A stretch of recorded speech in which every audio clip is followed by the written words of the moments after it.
ओम शांति। मुरली तारीख 10/2/2024। मीठे बच्चे,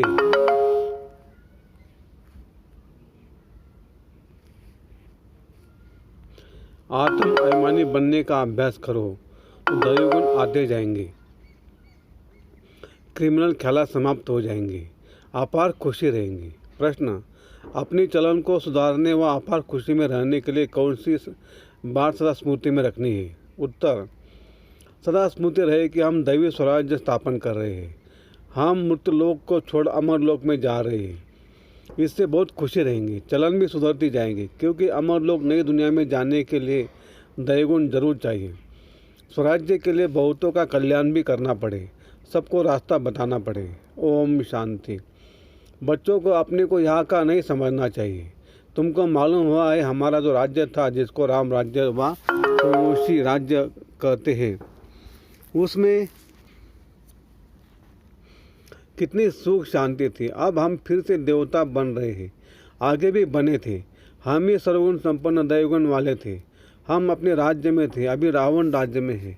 हम अपने राज्य में बहुत सुखी थे, तो अंदर में बहुत खुशी और निश्चय होना चाहिए, क्योंकि तुम फिर से अपनी राजधानी में जा रहे हो। रावण ने तुम्हारा राज्य छीन लिया है। तुम जानते हो हमारा अपना सूर्यवंशी राज्य था, हम राम राज्य के थे, हम ही दैवगुण वाले थे, हम ही बहुत सुखी थे। फिर रावण ने हमारा राज्य भाग्य छीन लिया। अब बाप आकर अपना राज्य अपना और पराये का राज्य समझाते हैं। आधा कल्प हम राम राज्य में थे, फिर आधा कल्प हम रावण राज्य में रहे। बच्चों को हर बात का निश्चय हो तो खुशी में रहे और चलन भी सुधरे। अब पराये राज्य में हम बहुत दुखी है। हिंदू भारतवासी समझते हम पराये राज्य में दुखी थे, अब सुखी है अपने राज्य में, परंतु यह है अल्पकाल काग विष्टा समान सुख। तुम बच्चे अभी सदा काल के सुख की दुनिया में जा रहे हो, तो तुम बच्चों को अंदर बहुत खुशी रहनी चाहिए। ज्ञान में नहीं है तो जैसे टिक्कर पत्थर बुद्धि है। तुम बच्चे जानते हो हम अवश्य अपना राज्य लेंगे, इसमें तकलीफ की कोई बात ही नहीं। राज्य लिया था, फिर आधा कल्प राज्य किया, फिर रावण ने हमारी कला काया ही चट कर दी। कोई अच्छे बच्चे की जब चलन बिगड़ जाती है तो कहा जाता है तुम्हारी कला काया चट हो गई है क्या? यह है बेहद की बातें। समझना चाहिए माया ने हमारी कला काया चट कर दी, हम गिरते ही आए। आप बेहद का बाप दैवगुण सिखलाते हैं तो खुशी का पारा चढ़ना चाहिए। टीचर नॉलेज देते तो स्टूडेंट को खुशी होती है। यह है बेहद की नॉलेज। अपने को देखना है, मेरे में कोई अवसरी गुण तो नहीं है।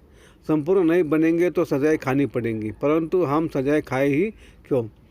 इसलिए बाप जिससे यह राज्य मिलता है उसको याद करना। दैवगुण जो हमारे में थे वह अब धारण करने। वह यथा राजा रानी तथा प्रजा सब में दैवगुण थे। दैवगुणों को तो समझते हो ना? अगर कोई समझते नहीं तो लाएंगे कैसे? गाते भी सर्वगुण संपन्न, तो पुरुषार्थ कर ऐसा बनना है। बनने में मेहनत लगती है, क्रिमिनल आए हो जाती है। बाप कहते अपने को आत्मा समझो तो क्रिमिनल ख्यालात उड़ जाएंगे। युक्तियाँ तो बाप बहुत समझाते हैं। जिसमें दैवगुण है उनको देवता कहा जाता है, जिनमें नहीं है उनको मनुष्य कहा जाता है तो दोनों ही मनुष्य। परंतु देवताओं को पूछते क्यों है? क्योंकि उनमें दैवगुण है और उनमें उनके मनुष्य के कर्तव्य बंदर जैसे है। कितना आपस में लड़ाई झगड़ा आदि करते हैं। सत्युग में ऐसी बातें होती नहीं है, या तो होती है ज़रूर। अपनी भूल होती है तो सहन करना पड़ता है। आत्म अभिमानी नहीं है तो सहन करना पड़ता है। तुम जितना आत्म अभिमानी बनते जाएंगे उतने दैवगुण में धारण होंगे। अपनी जांच करने की हमारे में दैवगुण है। बाप सुख दाता है तो बच्चों का काम है सबको सुख देना। अपने दिल से पूछना है कि हम किसको दुख तो नहीं देते हैं, परंतु कोई कोई की आदत होती है तो दुख देने बिगड़ रह नहीं सकते, बिल्कुल सुधरते नहीं। जैसे जेल बर्ड से, वह जेल में ही अपने को सुखी समझते हैं। बाप कहते वहाँ तो जेल आदि होता नहीं, पाप होता ही नहीं जो जेल में जाना पड़े या जेल में सजाएं खानी भोगनी पड़ती। अभी तुम समझते हो हम जब अपने राज्य में थे तो बहुत साहूकार थे। जो ब्राह्मण कुल वाले होंगे वो ऐसे ही समझेंगे कि हम अपना राज्य स्थापन कर रहे हैं। वह एक ही हमारा राज्य था जिसको देवताओं का राज्य कहा जाता है। आत्मा को जब ज्ञान मिलता है तो खुशी होती है। जीव आत्मा जरूर कहना पड़े। हम जीव आत्मा जब देवी देवता धर्म की थी तो सारे विश्व पर हमारा राज्य था। यह नॉलेज है तुम्हारे लिए। भारतवासी थोड़े समझते कि हमारा राज्य था, हम ही सतो प्रधान थे। तुम ही यह सारी नॉलेज समझते हो तो हम ही देवता थे और हमको ही अब बनाना है। वह विघ्न भी पड़ते परंतु तुम्हारी दिन प्रतिदिन उन्नति होती जाएगी, तुम्हारा नाम बाला होता जाएगा। सब समझेंगे यह अच्छी संस्था है, अच्छा काम कर रहे हैं। रास्ता भी बहुत सहज बताते हैं। कहते तुम ही सतो प्रधान थे, देवता थे, अपनी राजधानी में थे। अब तमो प्रधान बने हो और तो कोई अपने को रावण राज्य में समझते नहीं। तुम जानते हो हम कितने स्वच्छ थे, अब तुच्छ बने हैं। पुनर्जन्म लेते लेते परस बुद्धि से पत्थर बुद्धि बन पड़े हैं। अब हम अपना राज्य स्थापन कर रहे हैं तो तुमको उछलना चाहिए, पुरुषार्थ में लग जाना चाहिए। जो कल पहले लगे होंगे वे अब भी ज़रूर लगेंगे ज़रूर। नंबरवार पुरुषार्थ अनुसार हम अपना दैवीय राज्य स्थापन कर रहे हैं। ये भी तुम घड़ी घड़ी भूल जाते हो, नहीं तो अंदर बहुत खुशी रहनी चाहिए। एक दो को ये याद दिलाओ कि मनमना हो। बाप को याद करो जिससे ही आप राजाई लेते हैं। यह कोई नई बात नहीं है। कल्प कल्प हमको बाप श्रीमत देते हैं जिससे हम दैवगुण धारण करते हैं, नहीं तो सजाए खाकर फिर कम पद लेंगे। यह बड़ी भारी लॉटरी है। अब पुरुषार्थ कर उस पद पाया तो कल्प कल्पांतर पाते रहेंगे। बाप कितना सहज समझाते हैं। प्रदर्शनी में भी ये समझाते रहो कि तुम भारतवासी देवताओं की राजधानी के थे, फिर पुनर्जन्म लेते लेते सीढ़ी नीचे उतरते उतरते ऐसे ही बने हो। कितना सहज समझाते हैं। सुप्रीम बाप, सुप्रीम टीचर, सुप्रीम गुरु है ना। तुम कितने ढेर स्टूडेंट हो, दौड़ी लगाते रहते हो। बाबा भी लिस्ट मंगाते रहते। कितने निर्विकारी पवित्र बने। बच्चों को समझाया गया है कि भ्रुकुटी के बीच में आत्मा चमकती है। बाप कहते मैं भी यहाँ आकर बैठता हूँ, अपना पाठ बजाता हूँ। मेरा ही पाठ ही है पतितों को पावन बनाना। ज्ञान सागर हूँ। बच्चे पैदा होते हैं, कोई तो बहुत अच्छे होते हैं, कोई खराब भी निकल पड़ते, फिर आशीर्वाद सुनंती कथनती भागंती हो जाते हैं। अरे माया तुम कितनी प्रबल हो, फिर भी बाप कहते भागंती होकर भी कहाँ जाएंगे। यही एक बाप तारने वाला है, एक बाप है सदगति दाता। बाकी इस ज्ञान को कोई तो बिल्कुल जानते ही नहीं। जिसने कल पहले माना है वही मानेंगे। इसमें अपनी चलन को बहुत सुधारना पड़ता है, सर्विस करनी पड़ती है, बहुतों का कल्याण करना है, बहुतों को जाकर रास्ता बताना है, बहुत बहुत मीठी जबान से समझाना है कि तुम भारतवासी विश्व के मालिक थे। अब फिर तुम इस प्रकार से अपना राज्य ले सकते हो। यह तो तुम समझते हो, बाप जो समझाते हैं ऐसा कोई समझा न सके। फिर भी चलते चलते माया से हार खा लेते हैं। बाप खुद कहते हैं विकारों पर जीत पाने से तुम जगतजीत बनेंगे। यह देवताएं जगतजीत बने हैं, जरूर उन्होंने ऐसा कर्म किया है। बाप ने कर्मों की गति भी बताई है। रावण राज्य में कर्म विकर्म होते हैं, राम राज्य में कर्म अकर्म होते हैं। मूल बात है काम पर जीत पाकर जगतजीत बनने की। बाप को याद करो, अब वापस घर जाना है।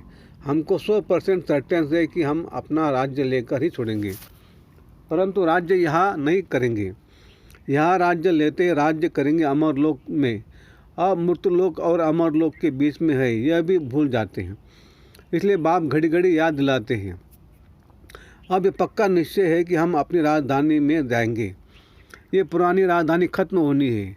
अब नई दुनिया में जाने के लिए दैवगुण जरूर धारण करने हैं, अपने से बातें करनी है, अपने को आत्मा समझना है, क्योंकि अभी ही हमको वापस जाना है।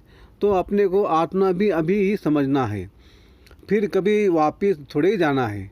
जो यह ज्ञान मिलेगा वह 5 विकार ही नहीं होंगे जो हम योग लगाएंगे। योग तो इस समय लगाना होता है पावन बनने के लिए। वह तो सब सुधरे हुए हैं, फिर धीरे धीरे कला कम होती जाती है। यह तो बहुत सहज है। क्रोध भी किसको दुख देता है ना। मुख्य है दे अभिमान, वहाँ तो दे अभिमान होता ही नहीं। आत्म अभिमानी होने से क्रिमिनल आय ही नहीं रहती, सिविल आय बन जाती है। रावण राज्य में क्रिमिनल आय बन जाती है। तुम जानते हो हम अपने राज्य में बहुत सुखी रहते हैं। कोई काम नहीं, कोई क्रोध नहीं। इस पर शुरू का गीत भी बना हुआ है। वहाँ यह विकार होते नहीं हैं। हमारी अनेक बार यह हार और जीत हुई है। सतयुग से कलयुग तक जो कुछ हुआ वह फिर रिपीट होना है। बाप अथवा टीचर के पास जो नॉलेज है वह तुमको सुनाते रहते हैं। यह रूहानी टीचर भी वंडरफुल है। ऊँचे से ऊँचा भगवान, ऊँचे से ऊँचा टीचर भी है और हमको भी ऊँच से ऊँच देवता बनाते हैं। तुम खुद देख रहे हो बाप कैसे डिटिज्म स्थापन कर रहे हैं। तुम खुद ही देवता बन रहे हो। अभी सभी अपने को हिंदू कहते रहते हैं। उन लोगों को भी समझाया जाता है कि वास्तव में आदि सनातन देवी धर्म है और सबका धर्म चलता रहता है। यह एक ही देवी धर्म है जो प्रायलोप हो गया है। यह तो बहुत पवित्र धर्म है। इन जैसा पवित्र धर्म कोई होता नहीं। अब पवित्र न होने के कारण कोई भी अपने को देवता नहीं कहला सकते।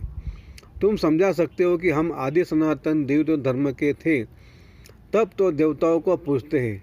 क्राइस्ट को पूजने वाले क्रिश्चियन ठहरे, बुद्ध को पूजने वाले बौद्ध ठहरे, देवताओं को पूजने वाले देवता ठहरे। फिर अपने को हिंदू क्यों कहलाते हो? युक्ति से समझाना है। सिर्फ कहेंगे हिंदू धर्म नहीं है तो बिगड़ेंगे। बोलो हिंदू आदि सनातन धर्म के थे तो कुछ समझे कि आदि सनातन धर्म तो कोई हिंदू नहीं है। आदि सनातन अक्षर ठीक है। देवता पवित्र थे या अपवित्र है, इसलिए अपने को देवता नहीं कहला सकते। कल्प कल्प ऐसे होता है। इनके राज्य में कितने साहूकार थे, आप तो कंगाल बन पड़े हैं। वह पद्म पति थे। बाप युक्तियाँ बहुत अच्छी देते हैं। पूछा जाता है तुम सतयुग में रहने वाले हो या कलयुग में? कलयुग के हो तो जरूर नरकवासी हो, सतयुग में रहने वाले तो स्वर्गवासी देवता होंगे। ऐसा प्रश्न पूछेंगे तो समझेंगे कि प्रश्न पूछने वाला ज़रूर खुद ट्रांसफ़र कर देवता बन सकते होंगे, और तो कोई पूछ नहीं सकते। वह भक्ति मार्ग ही अलग है। भक्ति का फल है क्या? वह है ज्ञान। सत्यो त्रेता में भक्ति होती नहीं। ज्ञान से आधा कल्प दिन, भक्ति से आधा कल्प रात। मानने वाले होंगे तो मानेंगे, न मानने वाले तो ज्ञान को भी नहीं मानेंगे, तो भक्ति को भी नहीं मानेंगे। सिर्फ पैसा कमाना ही जानते हैं। तुम बच्चे तो अब योग बल से आप राज्य स्थापन कर रहे हो श्रीमत पर, फिर आधा कल्प के बाद राज्य गंवाते भी हो। यह चक्र चलता ही रहता है। अच्छा, मीठे मीठे सिखल दे बच्चों प्रति माता पिता बाप दादा का याद प्यार और गुड मॉर्निंग। रूहानी बाप की रूहानी बच्चों को नमस्ते। हम रूहानी बच्चों की रूहानी बाप दादा को याद प्यार गुड मॉर्निंग और नमस्ते। शुक्रिया बाबा, शुक्रिया आपका, लाख लाख शुक्रिया। Thank you thank you thank you. कम बोलेंगे, धीरे बोलेंगे, मीठा बोलेंगे, सोच समझकर बोलेंगे और खुशी खुशी से घर जाएंगे। धारणा के लिए मुख्य सार: 1. बहुतों का कल्याण करने के लिए अपनी ज़बान बहुत मीठी बनानी है। मीठी ज़बान से सर्विस करनी है। सहनशील बनना है। 2. कर्मों की गहन गति को समझ विकारों पर जीत पानी है। जगत जीत देवता बनना है। आत्मा अभिमानी बन क्रिमिनल दृष्टि को सिविल बनाना है। वरदान: श्रेष्ठ कर्म द्वारा दिव्य गुण रूपी प्रभु प्रसाद बांटने वाले फरिश्ता सो देवता भव। वर्तमान समय चाहे अज्ञानी आत्माएं हैं चाहे ब्राह्मण आत्मा है, दोनों को आवश्यकता गुणदान की है। तो आप इस विधि को स्वयं में व ब्राह्मण परिवार में तीव्र बनाओ। ये दिव्य गुण सबसे श्रेष्ठ प्रभु प्रसाद है। इस प्रसाद को खूब बांटो। जैसे स्नेह की निशानी 1-2 को टोली खिलाते हो, ऐसे दिव्य गुणों की टोली खिलाओ तो इस विधि से फरिश्ता सो देवता बनाने का लक्ष्य सहज सब में प्रत्यक्ष दिखाई देगा। स्लोगन: योग रूपी कवच को पहनकर रखो तो माया रूपी दुश्मन वार नहीं कर सकती। अच्छा, ओम शांति शांति शांति।